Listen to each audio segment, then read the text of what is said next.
problem is then you're in their system and you block out that recruiter from helping you. You block out anybody internally referring you and getting a referral fee. So I'm not saying don't do that, but I'm saying do that as the last choice. Hi, Chris. How are you? I'm good, Jim. How are you? I'm doing well. Good. I love your background, by the way. Thank you. You know, I never know if I should do this or if I should blur it. No, not at all. It's a great promotion for the book, and it looks cool too. It gives the personality in the background. I love it. Had I had something like that, I would have done the same.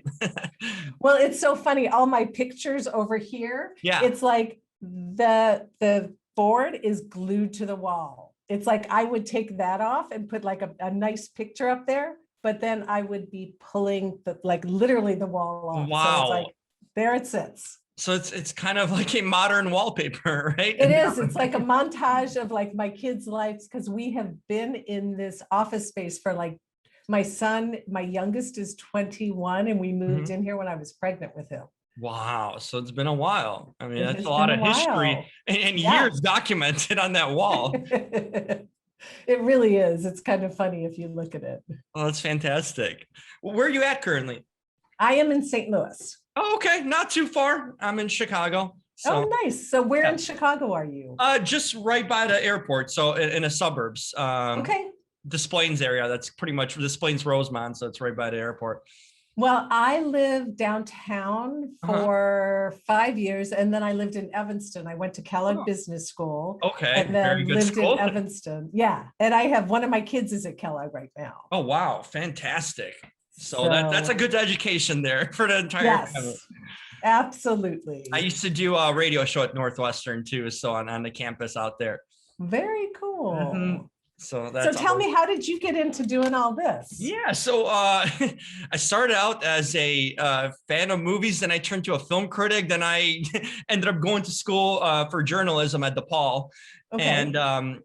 And then I sort of became, in a sense, a reporter. I had a job at a TV station, and I just followed kind of my passion of I learned that I'm pretty good and I enjoy interviewing people. So I just took that and went out to LA and did it for a few years out there, covered red carpets and movie premieres and all sorts of events like that. And you know, start up my own outlet called Real Talker. As when I was freelancing, I kind of felt like, oh, I wanted a home for my own content, you know, that I can create, that I can talk to the people I'm interested in talking to, not just always be assigned in a sense. And it just kind of went from there. You know, over the last year, I've been doing a lot of interviews versus with Zoom, but I've been diversifying from only like actors, directors to all sorts of people in different walks of life, to doctors and just people who interest me really. And I feel like that's the kind of content I want to kind of expand upon, just interesting things that people can take resources from and just take tips and pointers. So people that interest me in a way too. So. Well, that's great. Well, and as I looked you up, I'm like, oh boy, it's like the people you've talked to. No worries.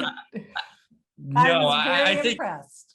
Well, thank you very much, but I'm super excited to talk to you because I have a lot of personal questions too about, you know, jobs. I feel like it affects everyone, especially kind of, you know, especially over the past year, how the pandemic has affected a lot of college students. I just felt like when I came across them, like you would be the perfect person to talk about a lot of different topics. So this is great. I just wanted to start kind of, for people that don't know, I obviously looked you up. What's your background? What do you kind of do for those that will be watching this? If you can kind of elaborate on your story.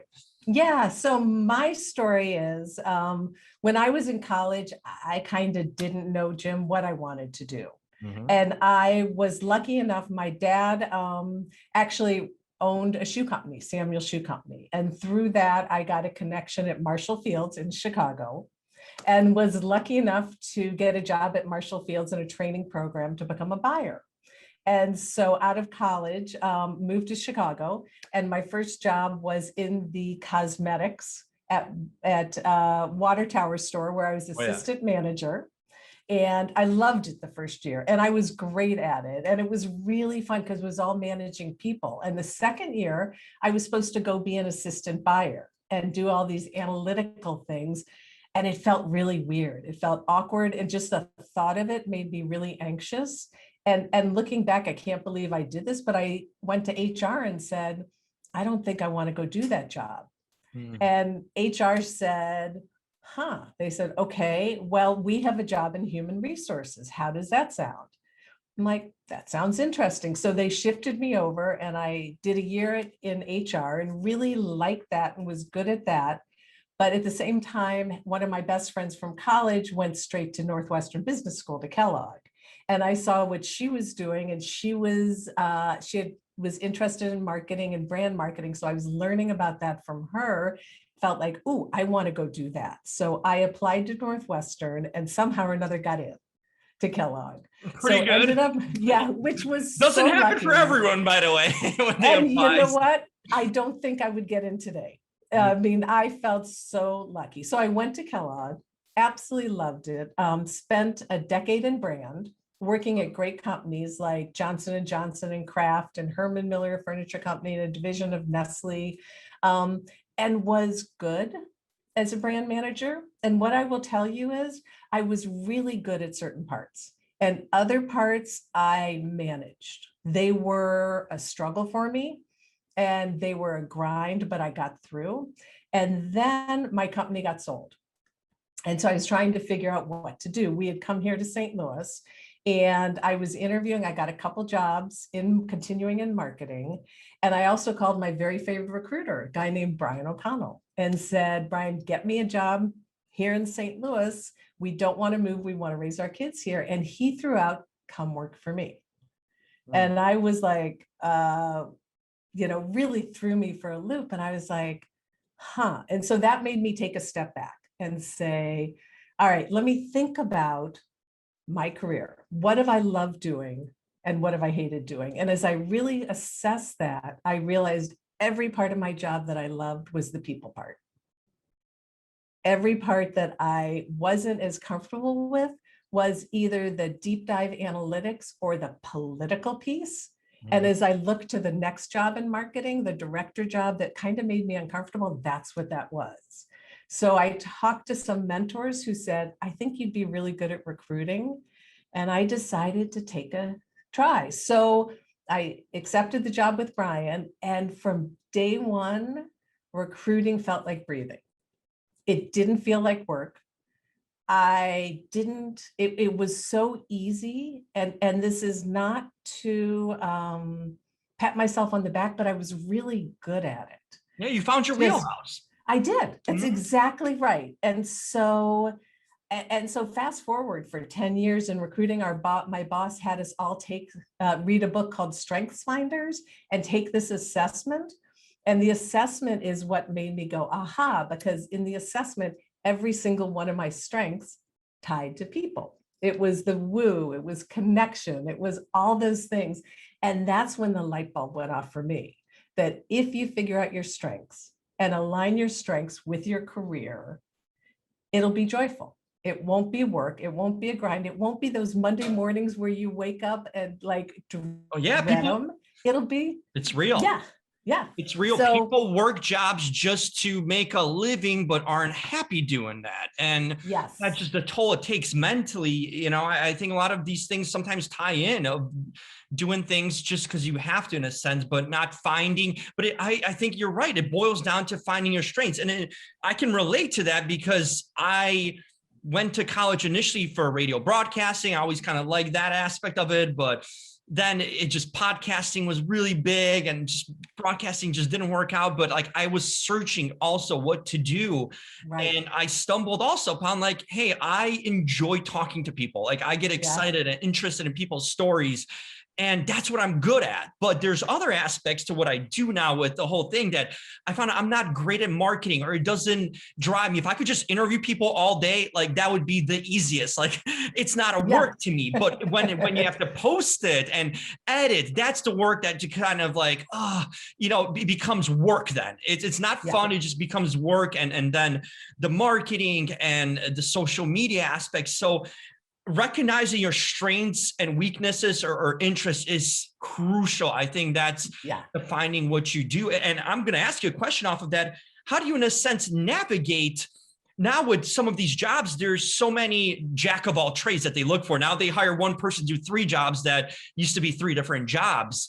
How do you navigate, in a sense, the aspect that you're good at, but you also have to be a jack of all trades, and you have necessarily weaknesses or aren't as strong in other areas that you also have to do, like in a sense, if you're running your own business, the marketing aspect, or maybe you're good at marketing, but not the other content. How do you sort of navigate that? Because I've come across, even my sister starting up her own business too, but it's that finding that happy medium where you don't gas out and start losing a passion for what you're good at and want to do versus attaining all those other things. How would you navigate? What did you learn about that aspect of it? Well, and I'm still learning now. So never stops. And with having written my book, it's just what you're saying. So I get what you're saying. And I think I think there are 2 different types of weaknesses. One is developmental, where you just haven't been exposed to something. And so it's not really a weakness, it's just you haven't built that muscle. The other is an innate weakness. So that's something where you can build that muscle to a certain point and then it'll never grow beyond that. So you've got to figure out workarounds. And that workaround might be, like you said, you don't like the marketing, you don't like the having to do all the PR. The workaround may be hire somebody. You might have to invest some money. And then, it'll free you up to do more podcasts, which will bring in more money to pay somebody else to do the work that you don't like to do. So there are workarounds to do it. But you're right. Sometimes, you're not going to be perfectly aligned with your job. So there are going to be parts of your job that you're not going to excel at. So you're going to have to work. But the goal is to have as much of your job aligned with your strengths as possible. And that's the goal, but it's never going to be 100%. Even for me, knowing what I know, it's not 100%. And I wanted to kind of wonder about, have you taken a look at the employer's view of this? Now, when it's all about kind of maximizing the workers and spending less on a payroll, what's their expectations from what you've been kind of made aware of, or people you talk to about, having employees sometimes tackle a lot of jobs or not like burdening them with doing a lot of things, and knowing that some might have strengths and weaknesses, but the expectation is get the job done and do it the way they want to do it. I would imagine that would be a lot for someone seeking out a job to meet the expectations, in a sense, of doing multiple jobs now, that kind of the industry has changed. And just wonder kind of what the employers' general expectations are for workers who might have to do things that they're not as good at. Right. And that's a really good point. It's interesting because part of it is, I think, the person who is at the helm, the leader of the team or the group. And if it's a really great leader, instead of, just divvying up the roles equally, they're going to assess their team's strengths and try to give each person roles that align more with their strengths, to set each person up, and then give everybody some of the leftover stuff that maybe nobody likes doing. Everybody gets a little bit of the chaff, that they all have to do. But in reality, as companies are trying to save money and everybody gets more on their plate, it is a kind of push-pull that is going to continue to go. And part of that is also tied into the culture of the company and how important is employee happiness and satisfaction to the corporate mission. I think that's another thing that ties into perspective. Yeah. there's so many things I want to touch on. I'm just like scrambling in my head because I just had so many questions, and you're the perfect source. I wanted to jump into the recruiting part, which is something you're familiar with. And recruiters are now more prominent, I feel like, ever. The way you can approach, with the approach with LinkedIn, it's changed the game in so many ways. Yeah. And the way just finding people, it's crazy how people find different people through not only connections. It used to be a lot of word of mouth or company to company, but now it's LinkedIn, it's social media. It's changed so much where people can be, in a sense, found. What are some of the best strategies someone that's looking for a job to connect with a recruiter? Because I remember one thing coming out of college, I feel like I knew the skills of what it takes to be a journalism, but I didn't know how to make the connections, how to get my foot in the door. I don't feel I learned that in school. I learned kind of the job, but I didn't learn how to get the job. And that's been a struggle. How do you, in a sense, and I feel like a lot of college students do face that sometimes, that there's not enough training or emphasis on how to get a job after coming out of school. What are the best ways for someone coming out of college, or heck, someone just, trying to change careers, to get in touch with recruiters, or to get that, in a sense, that person that will speak on your behalf, or maybe open up potential doors or a connection with an employer? What are the best ways to approach that? When you don't know how to do it, in a sense. Right. Well, and I think you're exactly right, Jim. I think schools, for the most part, don't teach it. There are some career centers that do, but I will tell you, the worst way to apply is to apply online, because you go into a black hole. It's going to lead to something I'm going to ask you, but I figured that's true. Never to be seen from. And like in my book, there's an entire chapter on how to increase your odds when you're applying for a job. But to answer your question with a recruiter, there are a couple ways to find recruiters. First of all, in whatever industry you're looking to go into, network with people. Like if you've had internships, ask people at the internship, who are recruiters that you trust? And can you introduce me to them? And that's really important, because coming out of college, recruiters aren't going to be able to get you a job. You don't likely have enough experience for them to be able to place you, but it doesn't mean they can't mentor you. So if that person from your internship gets you an introduction, the recruiter can talk to you and give you advice and tell you the companies to pursue, and even maybe give you some connections. Or at times I've been willing to send in people's resumes if I think the resume is strong, pro bono, just to say, hey, here's somebody coming out of college who's impressed me. You might want to take a look at their resume. So that's a really good way to do it. The other thing you can do is look online.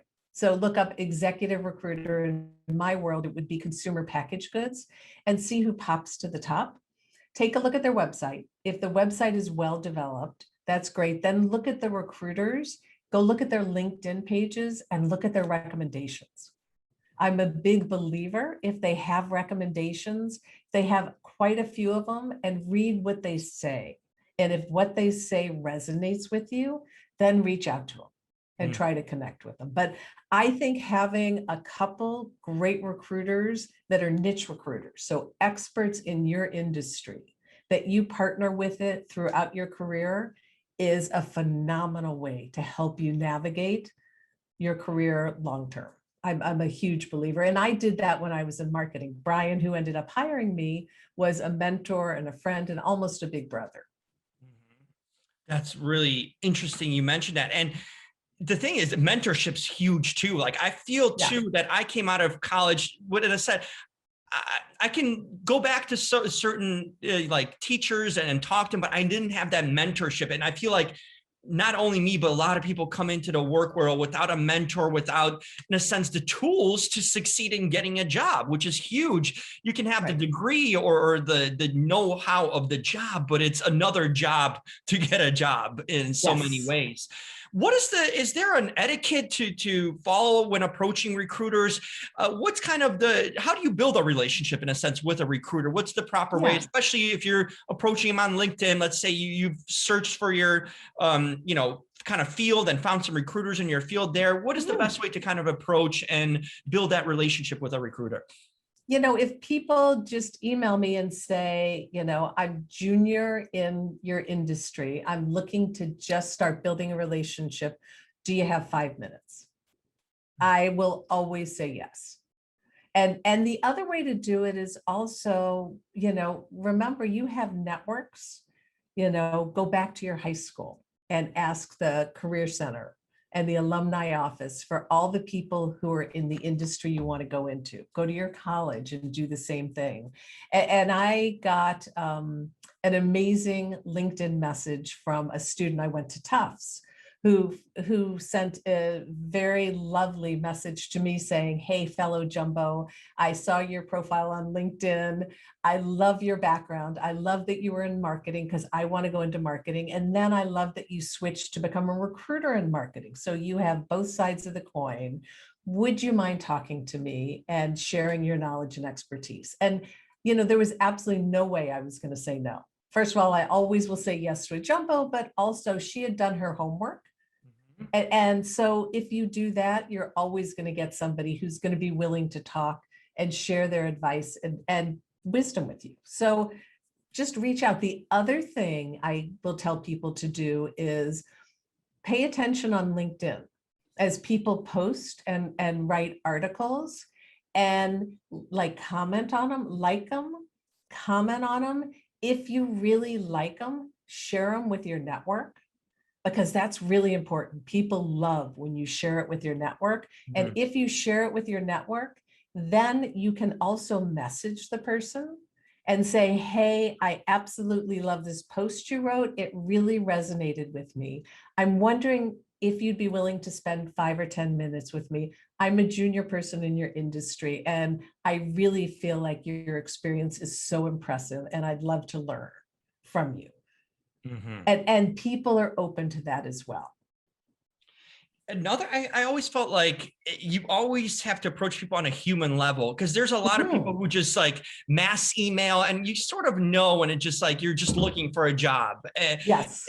That's a cautionary tale, isn't it? To just kind of message someone randomly first time you're connecting right away, in a sense, asking for a job or an interview without building that connection, right? That could get you on a wrong track. I agree completely. In fact, I say networking, you never, ever, ever, ever ask somebody to get you a job. Ever. You network to build connections. And if they feel like you're a strong candidate, they will say, hey, why don't you send me your resume? I think I might know something at our firm. I think you'd be a good fit. Let them take the lead. But if you ask them that, you're going to turn them off. So the thing is never to really send a unsolicited resume, right? On first connection, right? That is not the way to go, no matter what. Even if they're, let's say, a job posting where we're looking for certain, do you just send on the first message the resume if there's a job post, or you still avoid that and try to set up a connection and before sending that out? So if you if there's a job post, let's say on LinkedIn or Indeed or anything like that, Jim, and if you apply for that, the problem is then you're in their system and you block out that recruiter from helping you. You block out anybody internally referring you and getting a referral fee. So I'm not saying don't do that, but I'm saying do that as the last choice. So before you push that button, look and see if there's anybody from your school or that you used to work with who works at that company who you can reach out to first to say, hey, I just saw this job posted and know you work at this company. Do you have a minute to chat? And could I possibly send you my resume that you might get to the right people? And that's much more important, because if you just post your resume online, what's happening now is instead of 100 people applying for that job, there may be 500 or 1,000. And oftentimes the hiring manager gets through the first list of 20. And then they're like, uncle, I'm out. There's 2 good candidates here. I have 4 candidates that have been networked or sent to me from other sources that I trust. I'm going to look at those 6 people. I'm not touching anybody else. So you're much better off networking in, or if a recruiter is working on the job, the company's already paying the recruiter to find the right person. So that's the best bet. If you're a great fit for the job, the recruiters always, they have the ear of the hiring manager, they have the ear of the human resources. They can get your resume exactly to the right person if your background fits. Interesting. And you mentioned the resume, the kind of the black hole of sending the resumes by submitting on an online post. I've learned it a hard way. I never hear back when I do these posts. Tell me about that. I think people don't know about the fact that, oh, you see a post online, like, oh, there's a job, bam, I'm going to apply. That makes sense on the surface to apply to a job you see a post for. Tell me about the sense that the other side of it that we don't know about. You feel good about submitting to a job you saw a post for, but then you end up rarely hearing back from it. At least in my case, I can speak to that. Tell me about this kind of like the other side behind the curtain of this black hole that your resume goes through by just applying directly to the site on a website or the company just through their posting. Well, as I mentioned, you go into this black hole, and I'll give you an example. So last month I did a presentation on just this topic, how to increase your odds for Kellogg Business School alumni. And one of the folks from the alumni office was talking about he had a job open. And so he put it online, and he and one of his associates were looking at the screen, and there were 20 people on the screen. And so they were going through the candidates, and he's like picked out 4 or 5 resumes. And he's like, okay, good, let's set up interviews. And his associate said, what about the other 20? And he's like, what do you mean the other 20? And the person said, I mean the other 20 screens. And he was like, what? And they had like another 400 people to go over. He's like, excuse my French, hell no. I'm not touching those other 400. He said, so they went through 20 people, and then they got some resumes through other people who had gotten them from people they knew. And so they interviewed 10 people, and never touched those other 20 screens of resumes. So that's like pretty normal. And during the pandemic, with people working remotely and everything else, the number of applications has just skyrocketed to all these roles. So the other thing, because of that, especially if it's one HR person looking at all the resumes, they're using artificial intelligence to go through it. So it's not even a person looking at the resume, it's a computer algorithm. And it's the number of keywords that you have that will make you pop to the top. So that's the other thing. It's not even a human. You don't even get That's that. what I wanted to ask you next. You're guiding me in the right direction. This ATS, I believe it's called. And honestly, I didn't learn about it. I didn't learn about it till like not too long ago. This is something I was kind of unaware of. And maybe I'm just like oblivious to these things, but I just wasn't aware of like the ATS and what does it do? And I'm still don't know fully how it works and how do you navigate around it. If you could share that, because I feel like a lot of people who are applying don't know about this computerized system that really doesn't even give you a chance in a lot of times. Tell me, in a sense, from your knowledge, what is it? How does it work? And how to navigate around it in a way? Yeah, so there's 2 different things. One is artificial intelligence, which is this computer program that goes through those 500 or 1,000 resumes and pulls out the 20 that have enough keywords that HR person should look at them. Then the other thing is all these resumes that went in there, all those 500 or 1,000 get thrown into the ATS, the applicant tracking system. And so those resumes all get in, even though they were never seen by anybody. So now all of those people are blocked for going in for the next 6 months by any other way. So if a recruiter tries to send them in, or, the other thing people don't know is some companies offer finding fees to their employees. So they might be able to make $2,000 by sending you in. But if you're already in their system because you threw your resume in by pushing that button, that person can't get any money.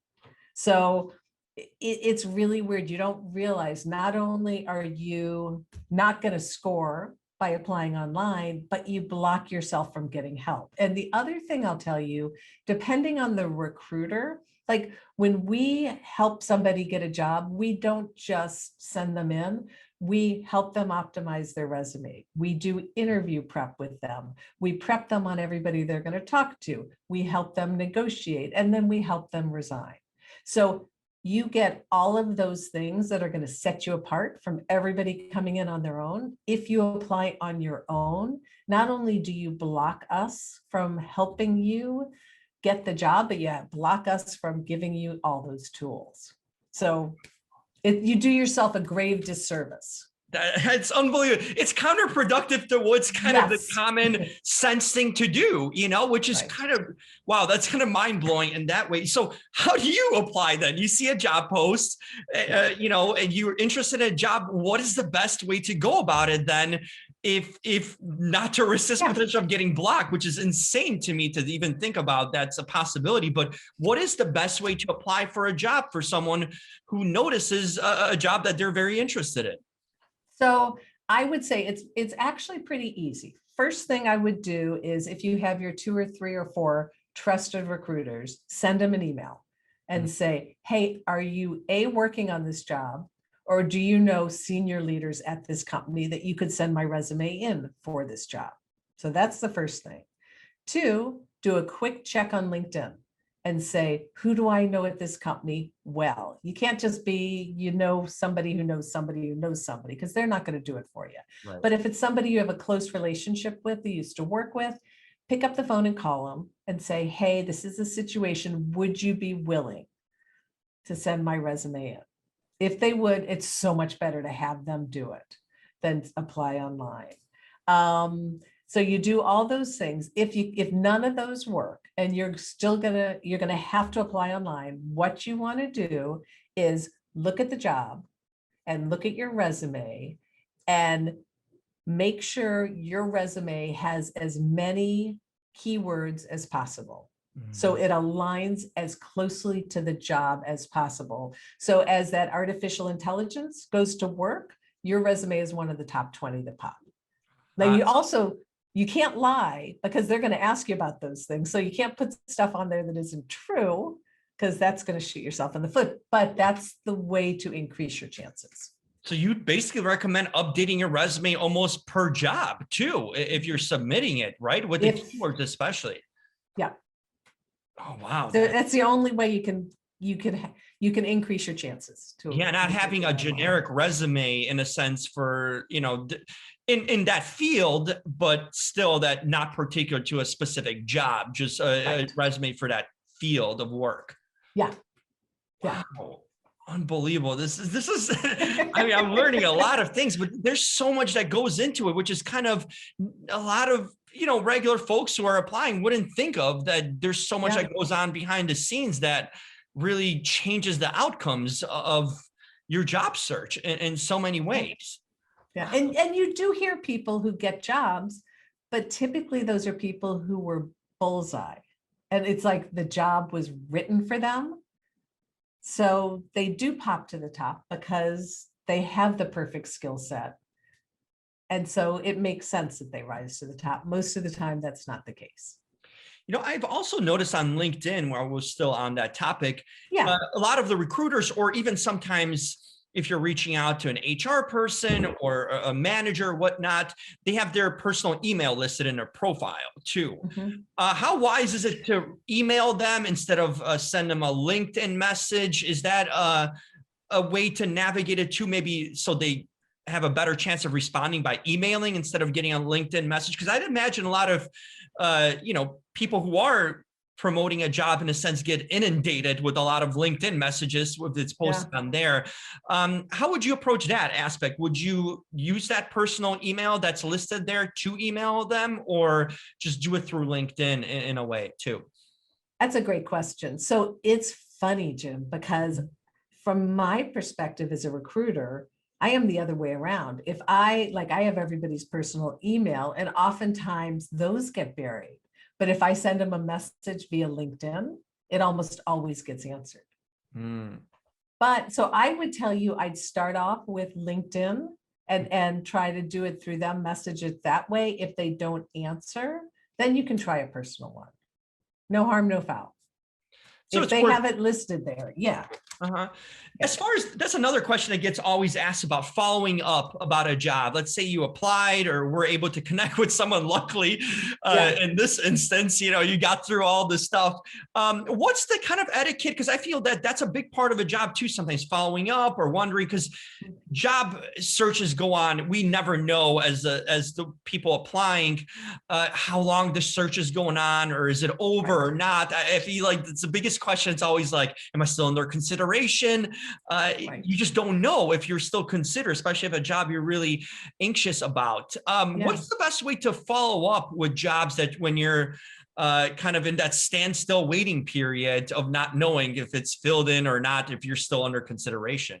Yeah, no, and I get that. I have two kids who were just going through. One's in junior in college, and one is, as I said, at Kellogg Business School. And so they were doing their internship thing. So it's funny how emotionally invested watching them I get. So I know exactly what you're talking about. And so what I say is every week and a half or so, you follow up and just kind of you position it as, I'm following up because I'm so very excited about this opportunity.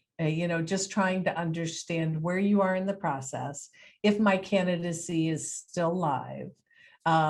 If not, if you can share any feedback that I can continue to learn from, it would be greatly appreciated. But if there's still interest, know that I would love to move forward in the process. Mm-hmm. And I think as long as you're professional and handle it that way, it's very appropriate. I know a lot of people say that they get ghosted by companies and HR people, and I truthfully don't understand that.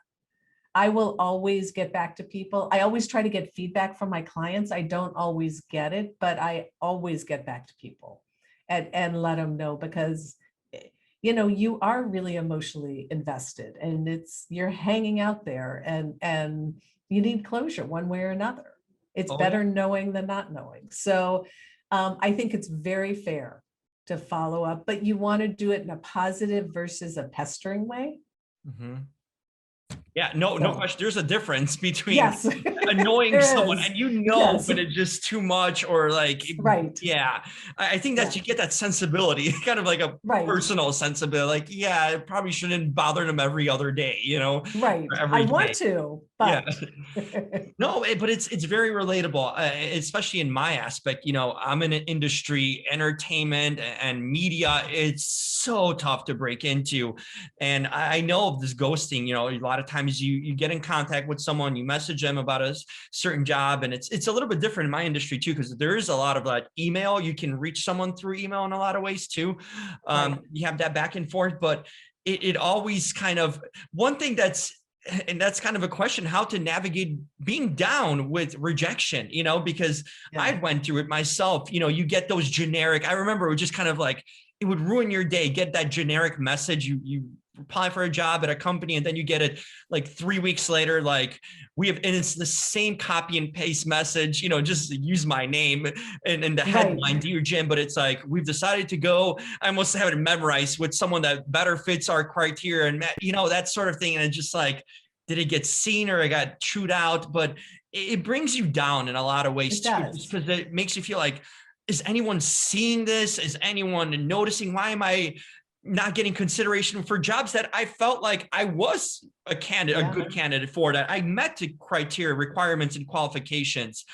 What's a way to navigate that aspect? Because I personally have been there, and I can relate to just getting those generic rejection emails and waiting weeks patiently, and you just wonder. The worst thing is not knowing what's wrong. If someone gave me feedback, like, it's your resume, it's this, so I can improve or do it. The worst thing is just getting a generic response that you're not qualified and you have no idea why.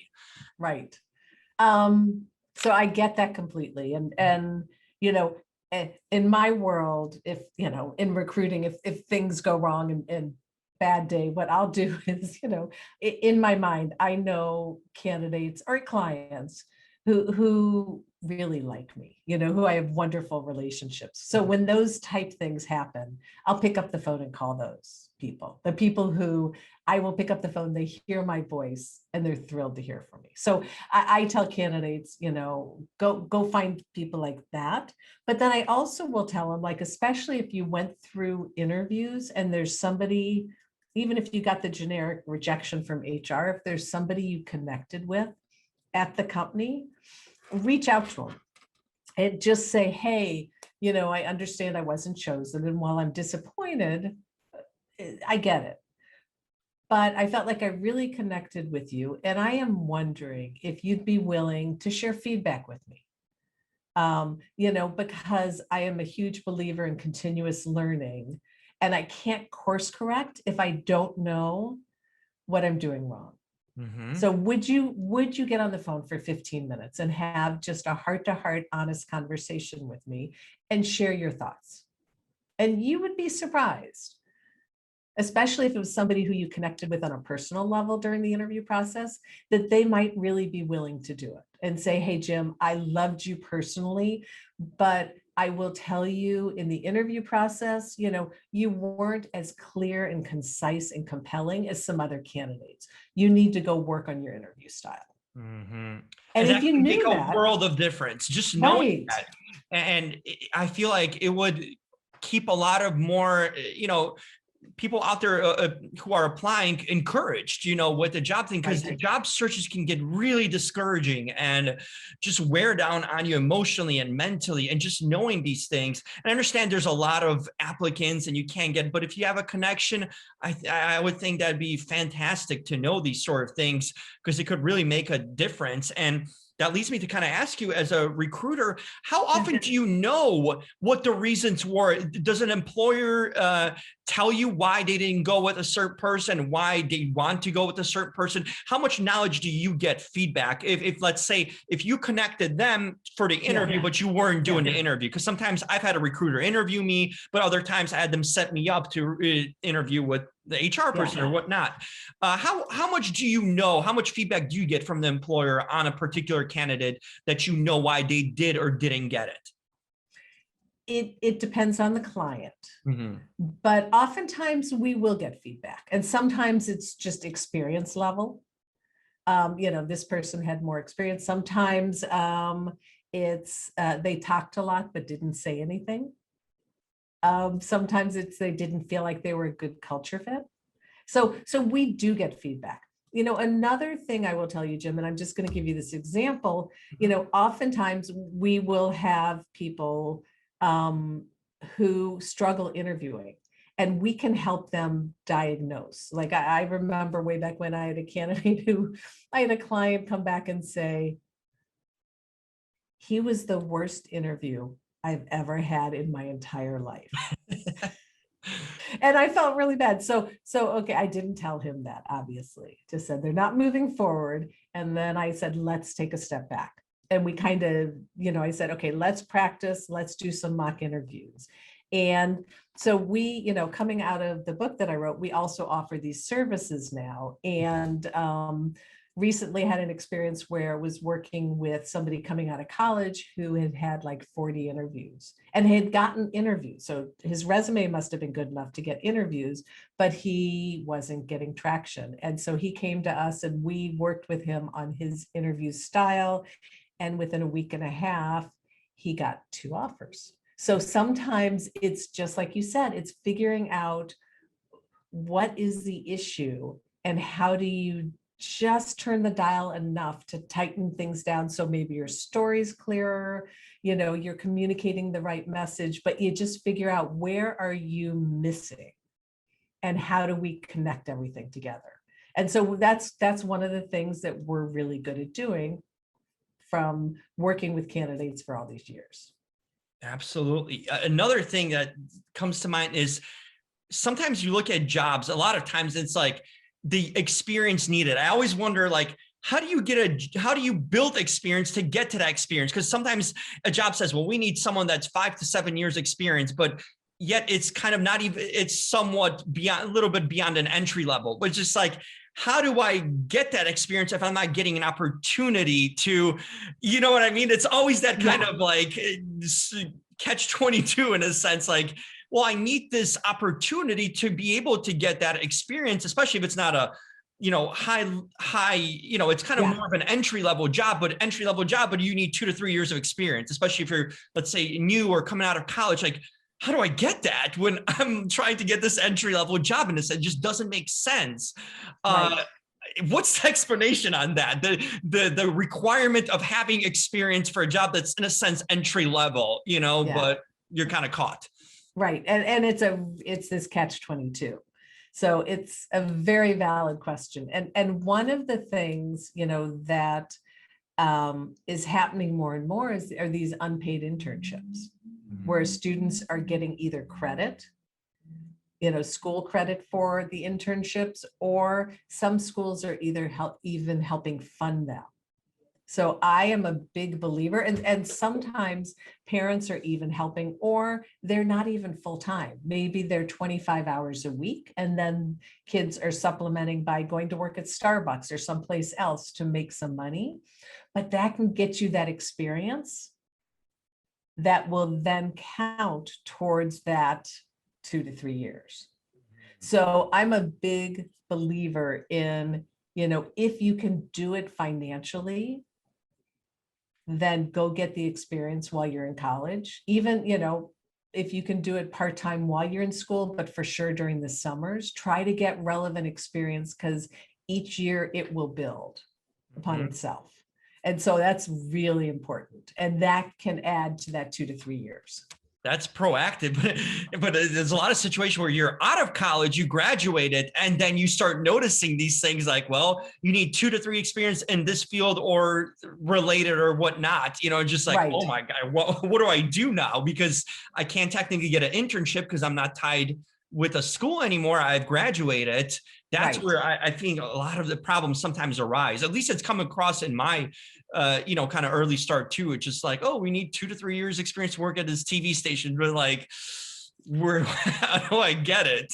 That sort of thing. It's an entry level position. So that's a tough thing sometimes how they put it out there, like needing experience and wanting it, but yet not being aware that a lot of people fitting that position, since it's entry level, sort of don't have it. Right. Well, and I know, like, my daughter's in the music industry, in the marketing side, and I know marketing, entertainment, all these things, oftentimes you do have to do these internships to get your foot in the door. Yeah. To get that experience, to get the paid job, to show your, have both the desire and the capability. The other thing I tell you is they say 2 to 3 years or 3 to 5 years. That's a wish list. Don't believe, don't think that that's hard and fast. Yeah, I was just going to ask, is how concrete are these requirements in a sense, because sometimes 2 to 3, it's not very specific, Yeah. But it's included, I guess. Okay, that's good to know that it's not discouraging to a point like, well, I shouldn't even apply, that sort of thing. No, especially, if they think you are a really good fit and have enormous potential, and you can demonstrate you're somebody who makes a difference. I mean, I think that's really important for students, for young professionals. If you can show in school or wherever you've worked that you've added value, you've made a difference, that's what they're looking for. They're not looking for order takers. They're not looking for people who are going to take somebody else's playbook. They want people who are going to create and build and are really motivated. And if you're that person, they're going to take a risk on you, even if you don't have those number of years experience.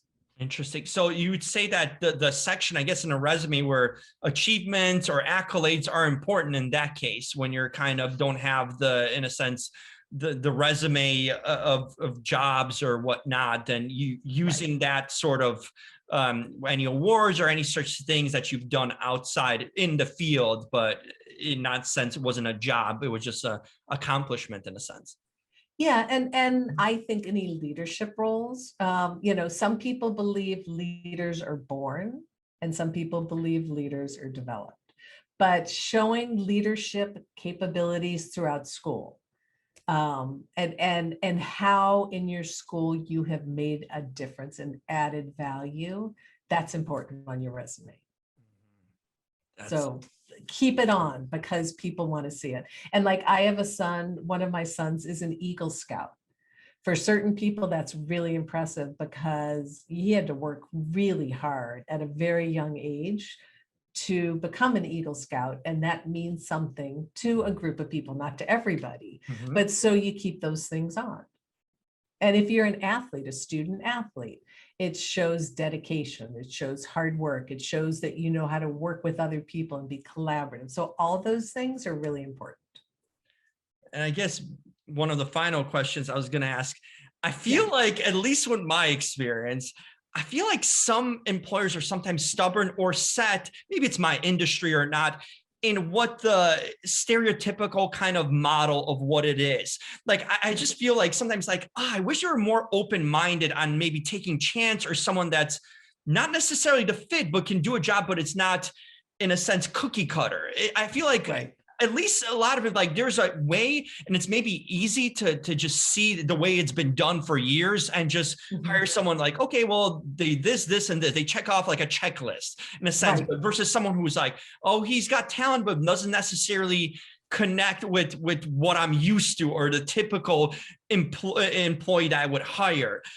Has that been an issue in a sense, or maybe it's me kind of thinking out of like just trying to come up with reasons or excuses that I wasn't getting opportunities in a way? But is there maybe a potential sometimes getting locked in for employers about doing it a certain way, or just doing it what's familiar or what's been done for years, instead of kind of opening up the mind and being more, in a sense, open-minded and creative, and seeing someone's skill and how they could maybe use it in a different way or whatnot? I just felt like, is it me, or sometimes maybe a lot of employers kind of narrow-sighted in a way? Yeah, no, I think there are. I mean, there's two different things we're talking about here. One is culture fit. And I do think culture fit's important, you know, going someplace where you feel like you can be yourself and you feel like your work style will be appreciated versus villainized. I think that is important on both sides. There should be a fit there. I do also think that diversity in the workplace is becoming every bit more important with everything going on in the world, and it's really important. But I do think in the past, you're right. I think that companies were comfortable with, we want mini me's. You know, that's what people were looking for. And I think the blinders are starting to come off, and they're realizing the world is a big place. And there's a lot of different people, and we need to be representative, and we need to be able to reach them. And they're trying to figure out how to do that effectively. And I don't know that they've cracked the nut yet.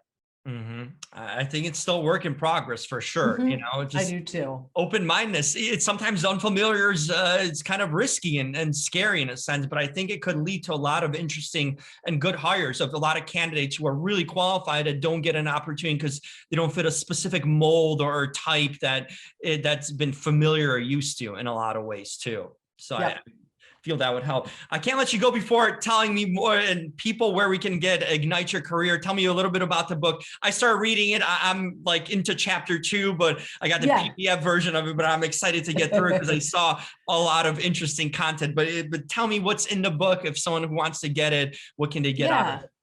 Absolutely. So I will tell you, Jim, this book is a book of love, and I've been thinking about it for over a decade. Wow. And it is kind of everything that I do with all my candidates. And so it is, the upfront part is all the strategic part. It's, how to think about your career, this, like we talked about, your strengths and why it's so critical. It's the phases of your career, because you really need to think about the phases. The foundation is so important at the early part of your career. And then the doing and the leveraging, and at the leveraging, it's okay if you go smaller, but you don't want to do that early. At the early part, you need to go where you're going to get the best training. So that's the second chapter. Then we talk culture, and then you talk about long-term fit.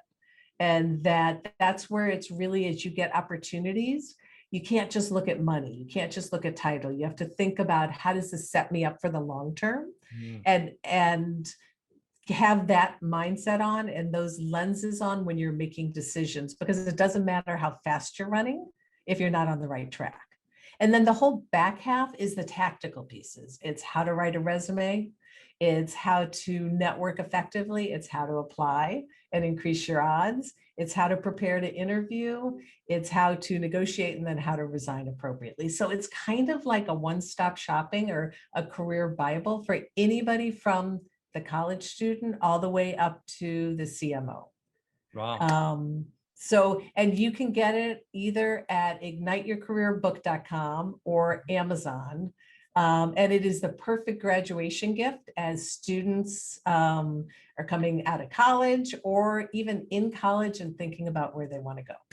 I think it covers pretty much everything you'd want in your career, or like the steps of it. Because like everyone has different issues in a sense in their career. Some people are at this level or different levels, or like you mentioned, how to even resign. These are questions that come up all the time. To have it in one place, that's pretty great. That you, like you mentioned, you can just get that book and you can go to a chapter that's needed, that affects you, or just read the whole thing if you're kind of in that process of starting out too, you know, or a certain thing. So that's what drew me too. I saw sort of the chapters. I'm like, whoa, this one's interesting. This one, and it covers a lot of areas. That's really important. It's just not one thing, not one specific area.